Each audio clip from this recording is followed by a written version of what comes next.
Buenos dias, good morning. I hope you are well, staying positive and focused on what you can control. Welcome to this special segment of Cafecito con ACE, DEI in Action, Building a More Inclusive Future, where we have some amazing leaders joining us in conversation on this topic today. For those of you who haven't had a chance to meet, my name is Patricia Mota. I serve as President and CEO of ACE, a national nonprofit organization whose mission since 1982 is to positively impact workplace by cultivating the community of talent, providing the insight, access, and support to be successful in their careers. We are here for 60 minutes to share a couple of things on diversity, equity, and inclusion and DEI, what it is not, some of the legislative landscape, the corporate responses that we've been seeing or otherwise. And so we have a great conversation with nonprofit leaders, social justice leaders, DEI leaders, to really talk about their insights in terms of the corporate DEI landscape and priorities for the year, trends that we need to be aware of as it pertains to nonprofits and the evolution and what we've seen in terms of DEI, and just talking about what are some of the frameworks that we are seeing as well. First thing, I just want to emphasize, and I level set for this conversation, that DEI initiatives are intended to create environments and spaces where individuals of all backgrounds feel valued, have equal access to opportunities, and contrary to some misconceptions, it is not about preferential treatment for specific groups. Rather, it seeks to address systemic barriers that hinder equal participation, benefiting everyone by fostering inclusive practices. One thing I do want to share also in terms of the legislative landscape that is impacting DEI, there have been several recent legislative developments that have sparked debate over the role and the implementation of DEI.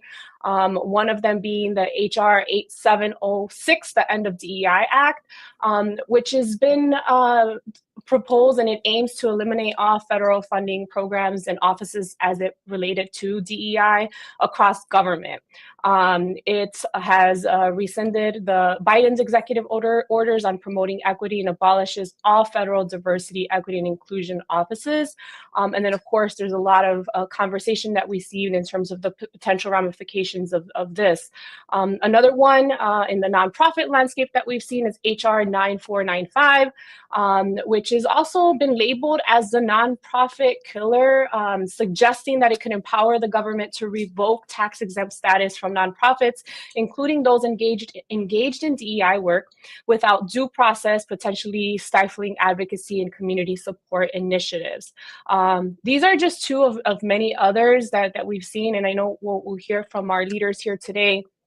And before we jump in, I also want to share that we've seen various varied corporate responses to DEI initiatives, right? Still not the majority, but we still have seen where The corporate sector has had varied responses, such as either for or evolving, or maybe no longer, or pulling back completely.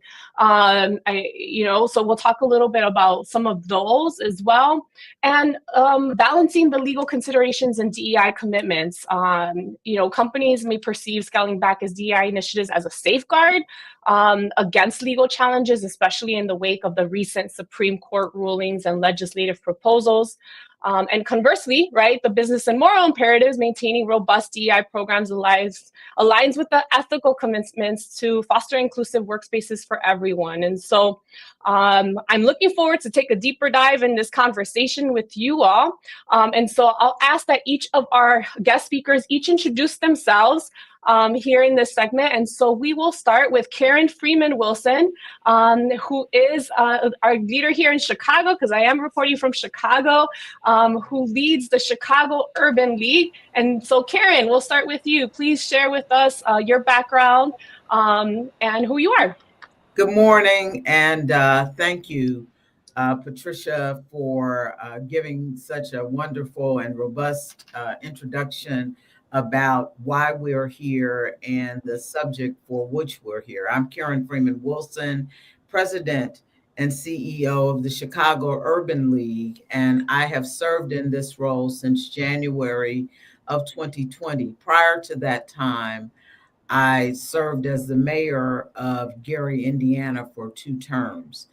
And the Chicago Urban League has been in existence in the community, promoting and fighting for justice and equity in the community for over 108 years.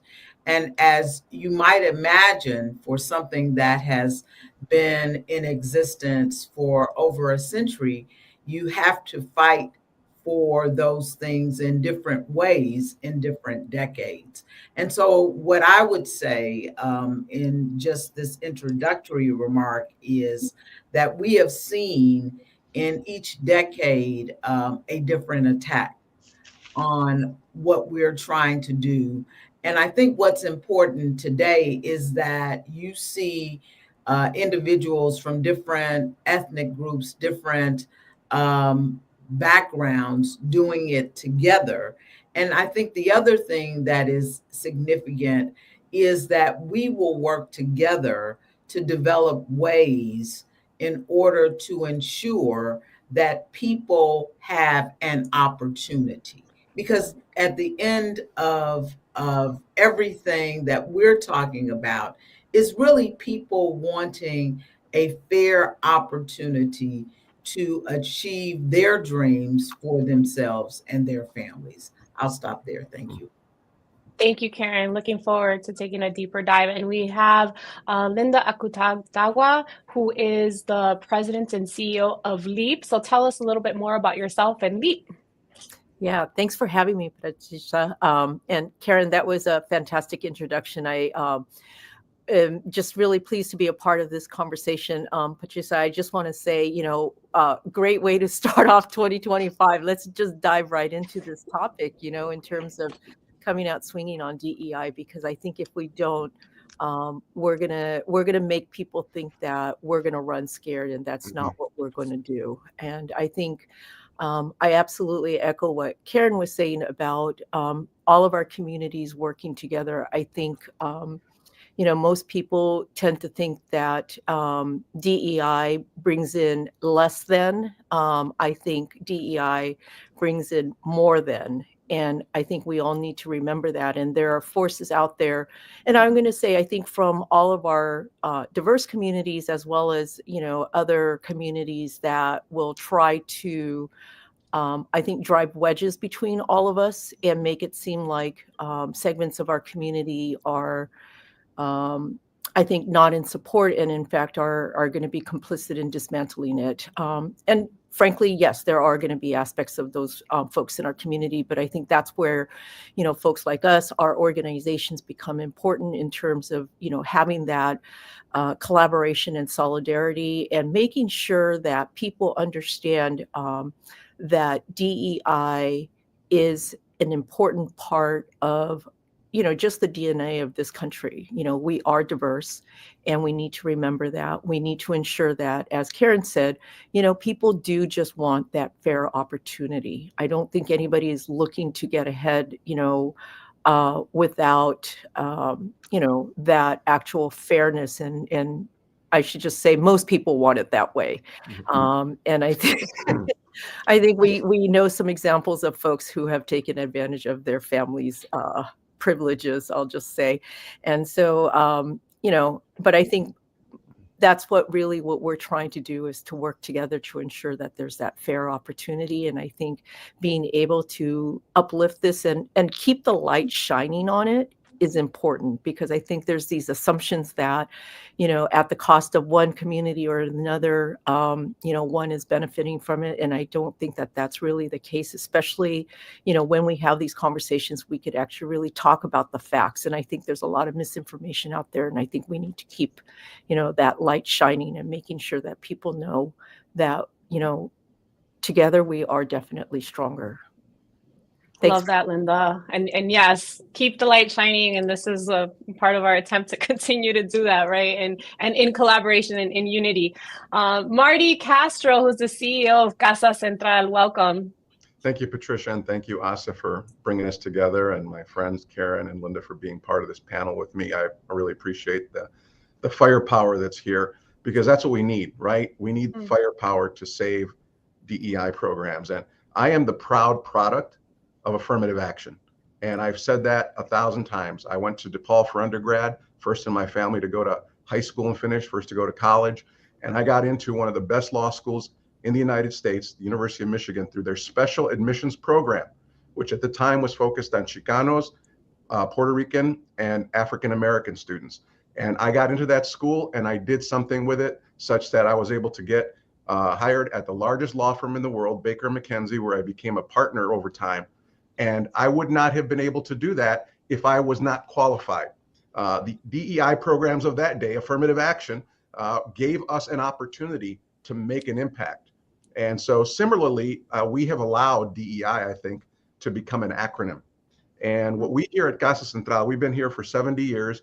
We're a social services agency, and we focus on serving the community, primarily Latino, but anyone who is in need. We've been supporting and serving the African-American community, as well as newcomer migrants and others in need, in a number of programs, from early childhood, Head Start, which I'm a product of Head Start, another program which has had bipartisan support, and let us hope that that's not attacked coming soon. But we serve homeless families. We serve those in need who are involved in violence, and after school programs, and our older adults. But every one of those programs is dependent on the support that we receive from our corporate partners and their diversity initiatives, their ERGs, their focus of their corporate philanthropic dollars on diverse communities. So we need, as nonprofits, to do what we can to protect that. And I have often been involved in this battle, not only as a person of color in this country, which, we're all warriors in this and have been since the day we were born, but I've been fortunate to also chair the Illinois Human Rights Commission under Governor Quinn, where we've addressed issues of diversity and equity. And also, I was honored to be appointed the first Latino chair of the U.S. Commission on Civil Rights by the first African-American president, Barack Obama, where I literally took on my conservative colleagues who were then trying to attack affirmative action programs. And I went to the belly of the beast at their invitation to the Federalist Society to debate in favor of affirmative action. So we have to continue those sorts of fights in order to ensure that DEI, or whatever form it looks like, or whatever acronym we use, continues to allow the pipeline for us as people of color to be fully integrated into the society at all levels. Thank you, Marty. I can also attest, as a first-generation college graduate, I'm also a product of equity, product of DEI, product of programs, organizations that have allowed me an opportunity to earn an education, allow me an opportunity to get into roles that perhaps would have not been there. It should have not, that program would not be available, or that financial support was not available to help me get there. So that's critical for us to think about that equity piece and those opportunities. We have folks joining us live in the chat. So I know, Marty, we have some commentary on your artwork in the background there, and folks, engaging and giving a shout out to you all there. So please, those of you joining, continue to engage, share your story, leverage this opportunity to network with one another. In our attempt of building community and support, I think that is super critical. And to ask any questions that you have, as we'll have some time for a few questions today. But this will stay live. This will stay here on our LinkedIn, our Facebook, and platforms, so that we can continue the conversation after this session ends as well. And so my question, the first one, is regarding the emerging trends. It's been a hot week this week. It was a hot week last week. Even before we got into 2025, there was like elimination of DEI from corporations. There's an evolution of DEI. We're not backing down, but we're evolving, right? What does that mean? Or a complete, dismantle. We've seen this already in the higher education space as a result of, with affirmative action and specifically in higher ed, what we saw at the SCOTUS decision made last year, and we saw now the ripple effect. And so my question to you all is, what are, from your perspective, you all work with corporations, corporate partners, prioritizing in DEI as it pertains to the communities that you serve and represent? So Marty, we'll start with you and we'll go the other way. Sure. I think to your point about what's happened in higher education, we ought to look at how things evolve, right? Mm-hmm. So companies are saying, well, let's take out the E, or let's take out the I, or let's take out the D.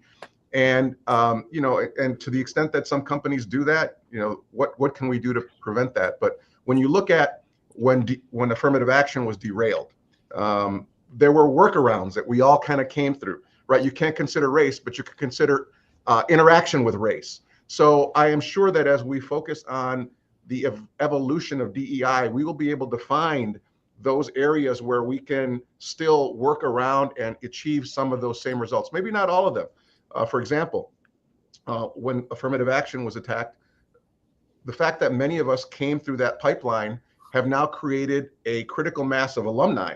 And many of these universities have legacy programs where they give preferential treatment to the children of alums, or the legacy. And so we, as people of color, need to take more advantage of those legacy programs. It may not be affirmative action, but it does provide us with another pathway. So as we're looking at the evolution of DEI within the corporate structure, I think we need to look for those other pathways that will lead us to a similar result, if not identical result. It may be a little longer to get there, it may be a little different, but they're going to be there, particularly with those ally corporations that are still either keeping their programs in place, which is great. So, hey, go shop at Costco as opposed to Sam's Club, right? There are things like that we can do. But also to work with our corporate partners to identify other ways where we can leverage their continuing support of communities of color, their continuing support, because they know they need to have their workforce reflect the communities that they're serving and selling to. So they still have a vested interest in ensuring that their workforce and that their client base and consumer base remain diverse. They may not be able to call it DEI anymore, but those corporations that are still committed will be able to work with us to provide alternative pathways and alternative programs to hopefully get to a similar result. Thank you, Marty. So we're hearing alternative pathways and how are we being innovative in terms of continuing the work in a different way, right? And you talked about, the legacy programs and being able to leverage that and jump into that as well, and a lot of other things. Karen, how about for you? What would you add? I think that Marty is absolutely right. This is the era for us of collaborative strategy. And it's not what the program is called. I think that does matter in some instances, but I think this is now the time to sit down with the partners that we have in the corporate arena, with the partners we have in the governmental arena, and find out how committed they are. And, you can look at it through the lens or the filter that is created by the media, but very often you get what is really only clickbait. You don't get the full understanding of what their plan is. And when you think about Molson Coors, when you think about McDonald's, when you think about Walmart, look at their stores. Look at who's buying those products. And so it makes business sense for them to have an inclusive strategy, a diverse strategy. Now, they may not be able to call it that, but you have to ask yourselves, would you have rather have them invest in the community or invest in lawsuits like we just saw waged against McDonald's for a scholarship program that is focused on benefiting members of the Latino community? And so let's think about how we can work with them. Same thing with, we saw that Harvard, my alma mater, Harvard Law School, had abysmal admissions numbers. And, you know, of course, those of us who had the benefit, and I certainly am an affirmative action beneficiary, who had the benefit of affirmative action are troubled by those numbers. I mean, in my class, there were 60 Black students. In the class that will come in this fall, there will be 19. Now, we're going backwards in time.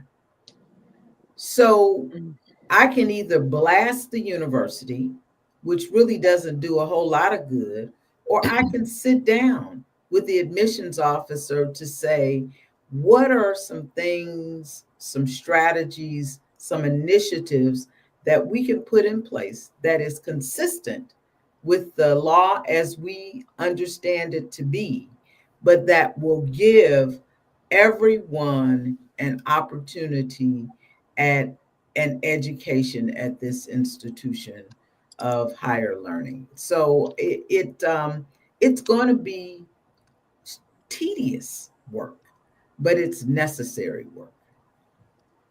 That's heartbreaking, Karen, to hear that.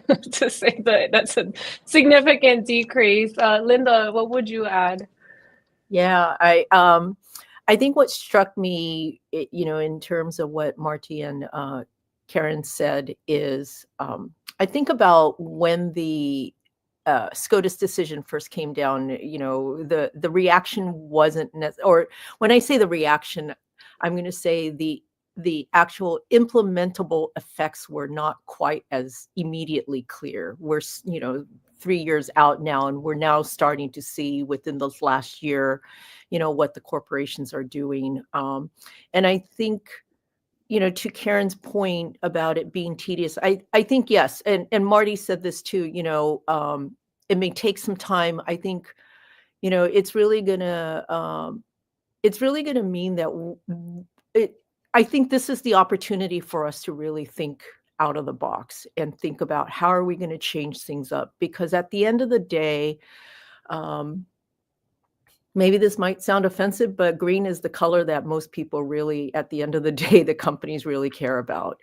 You know, I think that if they want to make profits, they're going to make sure that they're going to be doing everything that they can to sell whatever it is that they're selling, the services, the products, things like that. And we know that it has been proven based on research. McKinsey did some extensive research on how diversity does matter. And it shows that diversity in their board, diversity at their executive ranks, whether it's by race and ethnicity or whether it's by gender, it makes a difference to a company's bottom line when they have diverse employees. And so I think that, you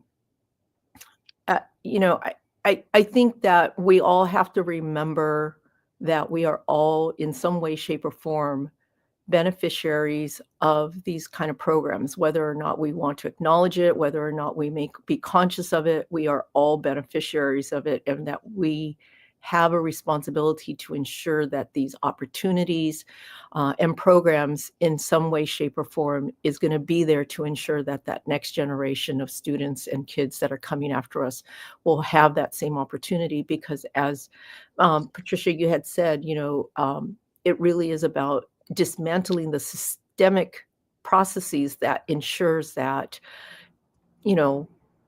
people who have historically not had the opportunities get the opportunities. And I think, one last thing I want to mention, and it's about data. Everybody talks about data, right? Data.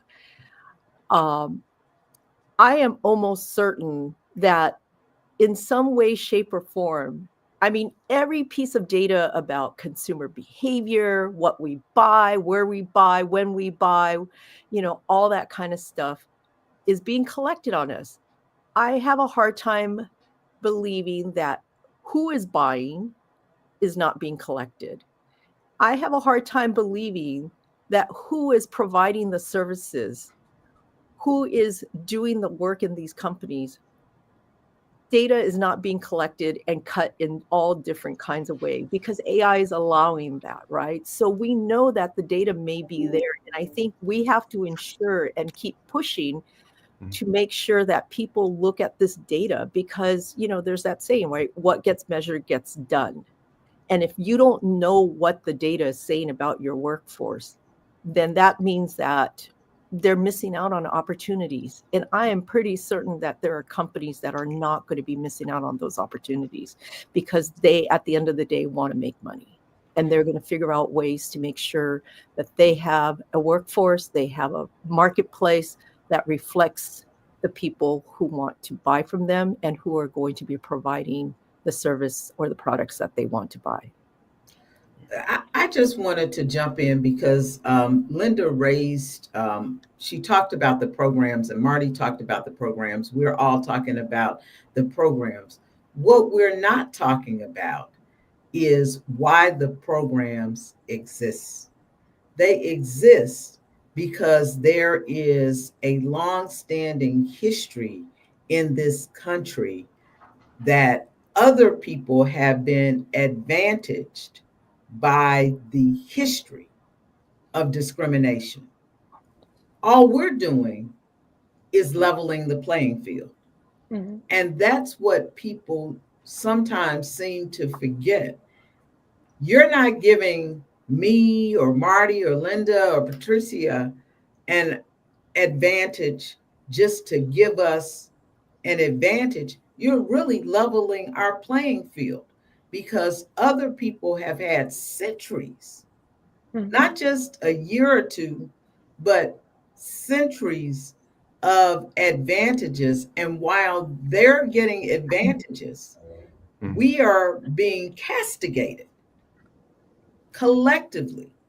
So when you think about the FHA, the Federal Housing Administration, that intentionally said, we're going to give you a house or an opportunity to buy a house, but not you, you, and you, simply based on race, simply based on ethnicity. Those are the types of things that we're trying to address now. These programs are trying to address. And the fallacy of the SCOTUS decision was that the majority said, oh, we've solved that problem. And we all know better.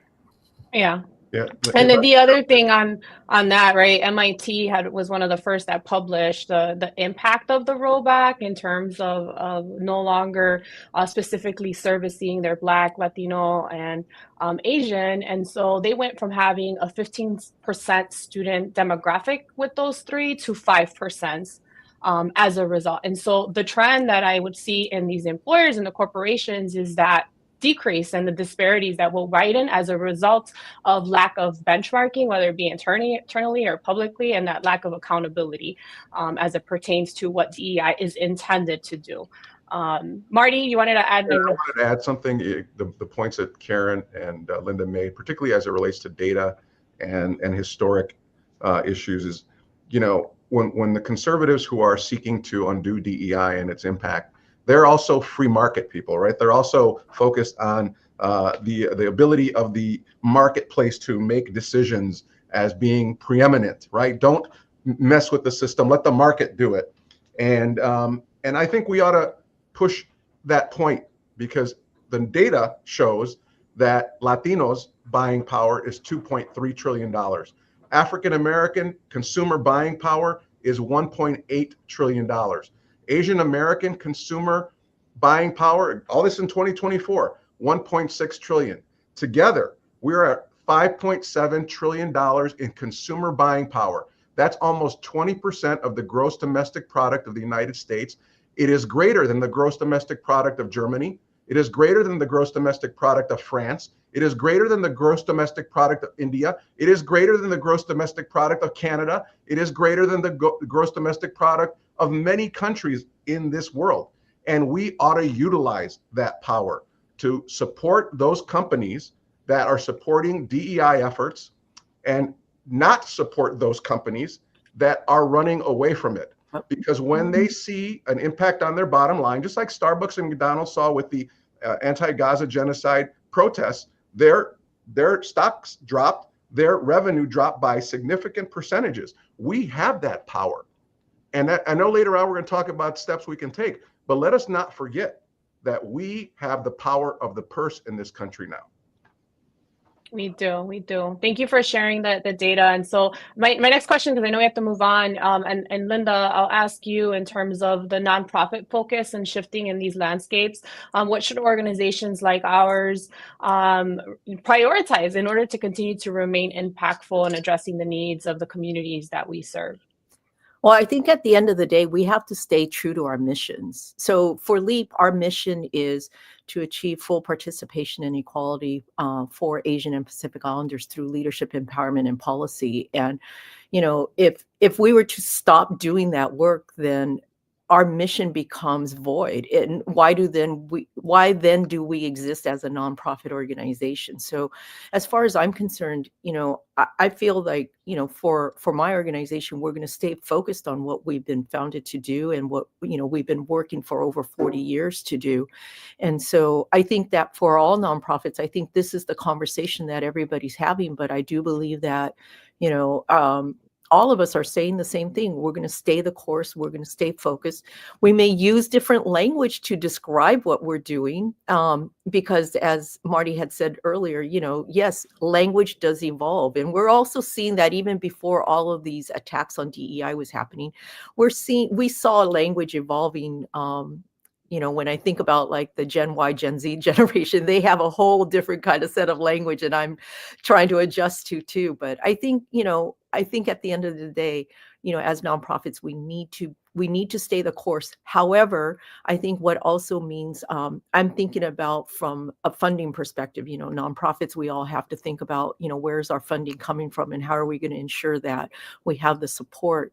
And one thought that I have that I'm really working on is, as much as I appreciate my corporate sponsors, I also want to try to build in, and have been trying to build in, some more safeguards by trying to be less reliant on our corporate partnerships and increase our individual and major donor numbers, because individuals and major donors, they don't care about whatever the conversation may be happening around DEI. If they're committed to your mission, right? If they believe in what you're doing, they are not going to be swayed by, you know, are you using DEI or some other words or not? They want you to continue to do the good work that you're doing. And those are the folks that I believe nonprofits really need to lean into, and because they're gonna be there with you, supporting you if they believe in what you do.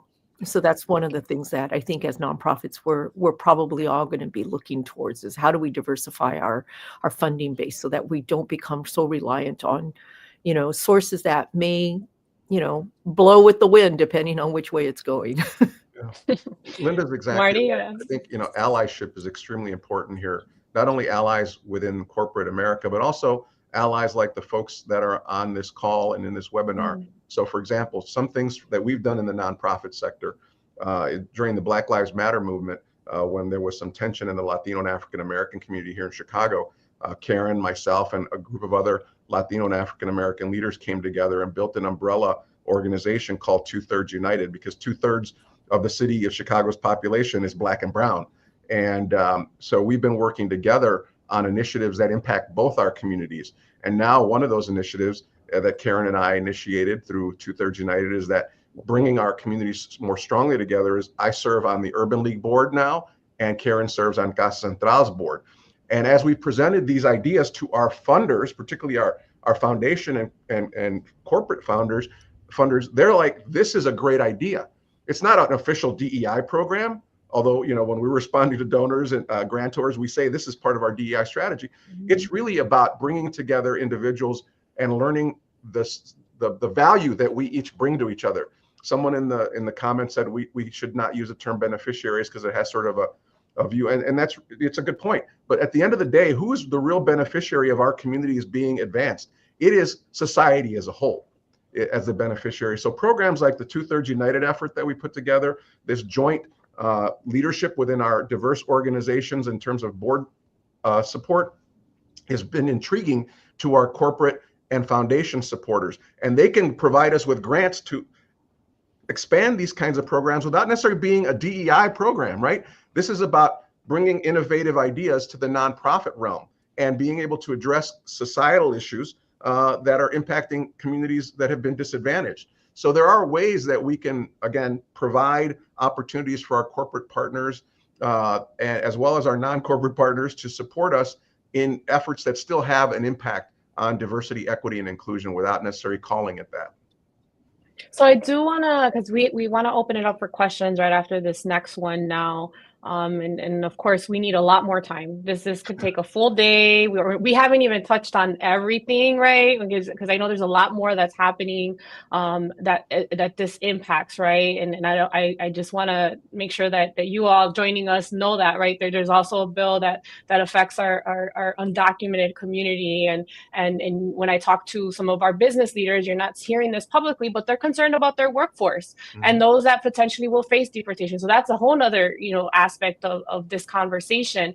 But in terms of the nonprofit recommendations, I'm hearing, being able to diversify your funding if you are predominantly focused on the corporate space, the allyship piece that Marty talked about, knowing the legal landscape. I know at ACE, even though for ACE there's a mission at hand and there's a need, we've always welcomed everyone to be part of our programs and services, and you need to make sure that the criteria of any, whether it's scholarships or programs, that the messaging it reflects that it's open, and just to prevent and to safeguard in terms of any legal ramifications from that, is something also that we've done at ACE.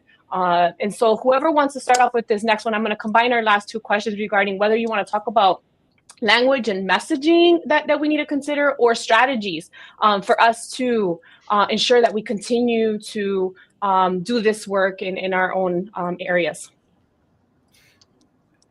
So I'll just say that both with language and messaging, I mean, we could take the approach of essentially standing our ground and saying that we are not pulling away from the language, we are not pulling away from the strategies, but then we would spend a lot of time litigating those issues.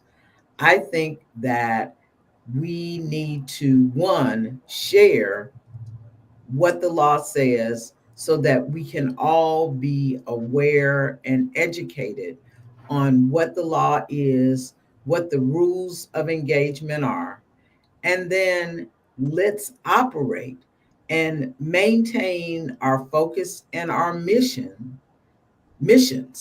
collectively based on those rules of engagement. And I think that where we can support each other the most is to ensure that we all have the information that we need to pursue our motion. Marty talked about, or to pursue our missions. Marty talked about earlier the fact that we serve on each other's boards. The fact that we are in each other's boardrooms means that we should have, that he should have whatever information the Urban League has, that the Urban League should have whatever information Casa Central has, and the same is true for LEAP and ASE. We need to exchange that information. And in addition to that, we have to think about what are the policies, what are the laws, what is the litigation that we should be pursuing collectively to ensure that we have the rules, that we have the uh, decisions, court decisions, or other decisions that we need at the local and state level. Yes, we have an unfriendly Supreme Court as it relates to these issues, but we are very fortunate in Illinois and in many other states that we do have people who understand the value of this work. Mm-hmm. Karen's exactly right. And, I put it in three main buckets: legislate and litigate, allocate our dollars, and educate. And on the first front, we've talked a lot about litigation already, but you know what? Just like we saw when Roe versus Wade was struck down by the Supreme Court, it became a state by state strategy to pass legislation to protect a woman's right to choose. So while some states are already trying to limit DEI, there are a number of states where we need to have legislatures which are friendly to us pass laws that protect DEI in those states. And then in those that are not, we need to mount litigation strategies to undo those laws, or at least be able to carve out exceptions where we can continue to activate the needs that we have. On the educate side, again, we've talked a lot about changing the narrative, showing the impact, and changing how we explain the beneficiaries. As a DEI, we let it become an acronym as opposed to what it really is. It should be a societal imperative, because at the end of the day, when we all rise, everybody does well, and we have not been able to properly educate people about that. So we need to focus on that, and the allocation of the dollars. In fact, I would call that it's a dollar strategy, DOLR. Diversity and opportunity leads to ROI. And I think we need to make sure that the most powerful tool that we have in our hands, our dollars, are what will reward or punish those who do not continue to support our communities. Yeah, I would completely agree with everything that's been said. I think I feel like we're walking a tightrope. And so to Karen's point, I think we have to, operate within the means of the law, because, that's what we have to live with right now. But I think that as she said, and Marty said, we have to also think about how are we going to push back legislatively as well, too. When I think about what the right, and in particular, the far right has achieved in dismantling DEI at the Supreme Court level, but also what they've done, to undo Roe v. Wade, right? It did not happen overnight. It was a decades-long strategy, and unfortunately, and I think Marty referred to this, as did Karen, it is going to be a long slog that we're looking at. But I think little by little, I think we have to take a page from their playbook, and little by little, I think all of organizations, and there's, we're each doing different things. As I think about the work that needs to be done, it's along a continuum, and each organization that's out there, really lean into the work that each of us are founded to do, and to really think about who's going to take the lead, to do this litigation. How do we, as other organizations that may not have this as our top priority or our mission focus, but still can support, how can we do that so that we're collectively moving the needle on trying to, I don't want to say take back, but to reframe and to be able to, get us back to a place where the systemic kind of issues, the barriers that have been put in place to try to prevent, all people in this country from actually benefiting, benefiting is not the right word, from participating in, the economy, in full society, and being able to contribute our very best because those opportunities are there for us. I also want to, Marty has been saying, in terms of the acronyms, and yeah, interesting acronyms are coming up. And I just read, if any of you in the nonprofit sector are familiar with Vule, he just posted an article around DEI and just how, how in some ways there is this kind of allowing of what's been happening to continue to happen because we're just accepting it. And he pushes back in being able to say, what we're saying too. We cannot allow, the status quo to just remain. We need to work, but we also, I think what we're saying is we need to work within the status quo as it is right now, but we need to keep pushing back. But he raises an interesting point. On the right, he says they're using their own acronym, MEI, Merit, Excellence, and Intelligence. And, I'm just going to say, there is none of us in any of our communities who wouldn't agree that these are important words.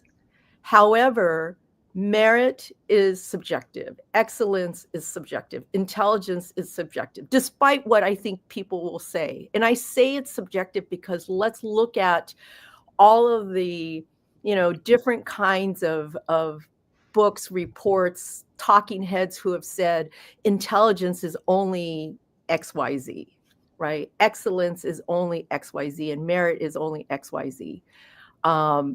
I think it's subjective because and I'm going to get political here. I'm going to say, let's look at the current confirmations. We have a defense secretary who has no experience in leading large organizations, much less has never been in the topmost military ranks. His claim to fame is being a talking head on a TV news network. Yet there are people in place that are saying he's eminently qualified. I don't know. To me, I think that is the least qualified person that I've seen in all the years that I've seen defense secretaries come and go. And there's a number of other people I think that have also been nominated where, eyebrows can be raised and say, just a few others. Just a few others. Just a few. I want to make sure we move on because I think we all and that's shared not some great political, points. But I'm just right. That's not political. But it can be. It can be. That's why it's subjective, right? Is this DEI in a different way? But it's okay because they are who they are. That's what I'm just saying. And I think this is what we need to push back on. Yeah, absolutely. And I think that sometimes the messaging, the back and forth, there's a lot of things that can be a distraction to dissuade us from actually doing the work and collectively. And so that's some of the strategies that I'm always thinking about. How do we ensure whatever it's called at the end of the day, whatever precautions we need to take from a legal perspective, how do we ensure like we are protecting, continuing to do the work, whatever it has to be called or whatever, the messaging and whatnot. So we have a lot of questions, a lot of engagement going on in the chat, and we don't have enough time for sure. And so I asked my colleagues to put one of the questions on the screen for us to see. And this is from Marieli Colon Padilla. Considering the ongoing challenges in DEI, DEIB, what do you see as the most critical gaps in national efforts, and how can we address them more efficiently to create lasting change in the workplace and communities at large? Critical gaps and address them. So historically, we have always been able to look at the EEOC, the fair housing arm of HUD, and the Supreme Court as the vestiges of equal opportunity. I think that as you think about what will happen, particularly under the current composition of the Supreme Court, you will see that it is less likely, or we are less likely to be able to count on them. I think that the EEOC will still, by legislation, by rules, and the fair housing arm of HUD will still have to enforce discrimination. But the question then becomes, once that is litigated, where does it go? So I think the way to address those things is to really work within the ranks of your business organizations, whether it's the chambers of commerce, whether it is your local fair housing and national fair housing entities, the national chambers of commerce. And it goes back to the discussion that we were talking about earlier. Diversity is good business. It improves your bottom line. And you're not going to find a company that wants to make a profit that is not going to look at their bottom line. And so that's what the discussion has to be in these associations and in the other organizations. At least that's what I think. Thank you, Karen. Anybody want to add on? Linda? Yeah, I'd like to. Someone said this too. That DEI needs to be a history lesson for all our communities, and I think I agree. I think there is been a lot of stories that have not been told from all of our communities, both in terms of the leaders, the people who have made differences, and how it's benefited not just the individual communities, but more importantly, how it's benefited all people. I think there's a lot of people, because of what they've done, diverse people, because of what they've done, have led to breakthroughs and other improvements in all of our lives. And I think that gets lost. And I think sometimes, as I think about just some of the rhetoric that's out there, and I think there's a feeling that that people of color are getting unfair advantages, and that it's at the cost of certain communities. And I don't think that that's true. Obviously, I'm biased, but I also think that there's a lot of, to the point that was made earlier about misinformation. I think this is all part of the misinformation, and I think one of the gaps is how do we continue to ensure that all our stories of diversity, of contributions to this country are being told and understood by all Americans? Yeah, it ends up also being a soundbite moment, right? Yep. And we are not as effective as the other side. So, for example, the California wildfires, they're being blamed on DEI in the Los Angeles Fire Department. We have to push back on those things with facts, and not only push back on those things, but also to have our own narrative in a rapid response way that says, okay, here's what happened in a positive way, and it's because of DEI. So we have to be as good as they are, and it's hard because they have been doing this for a long time, and they've got their cookie cutter messaging down, and we have to be able to build the same sort of effort and counter it. And not only just counter them, but also be proactive in our messaging. Thank you, each of you. I'm seeing a lot of great conversation and dialogue in the chat. I do see a question, and Carlos Herrera, who I know joined us for our last DEI Town Hall that we had, asked about a listing of companies or organizations that are supporting DEI. I don't think I've seen that.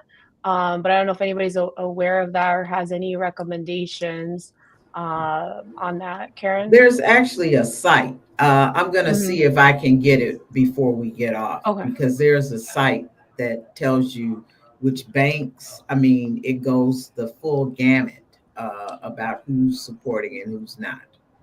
Yeah, And I think that's part of the, sounds like a go great ahead, Marty. idea. Yeah, because I remember there's during the, again, even it's still now the whole Gaza genocide movement. There's an app that will tell you what companies are safe to do business with. So I think if that already doesn't exist, there's probably a creative tech person on here that can do that. But to the extent Karen can share that information for all of us, I think we would all love to have that data and then be able to share it with our networks. Yeah, and for those of you joining, continue the questions and the commentary in the chat. Once we get that from Karen, or we can add it on here, and then any other resources that we can collectively, we can add them on the chat, and continue the dialogue. I think that, you know, we're expecting you know, a lot more change on the horizon, and we need to continue to unite. We need to continue to collect, share resources with one another. Just one word or final thought from each of you as we wrap up. Don't lose hope. Yeah. We have been here before. We have come a long way. Yes, there have been some 2 steps forward, another step back, and that's the story of our communities. You know, from the days of slavery and Latino lynching and, you know, Korematsu internment, but we have not only survived, we have thrived, and we will continue to do that.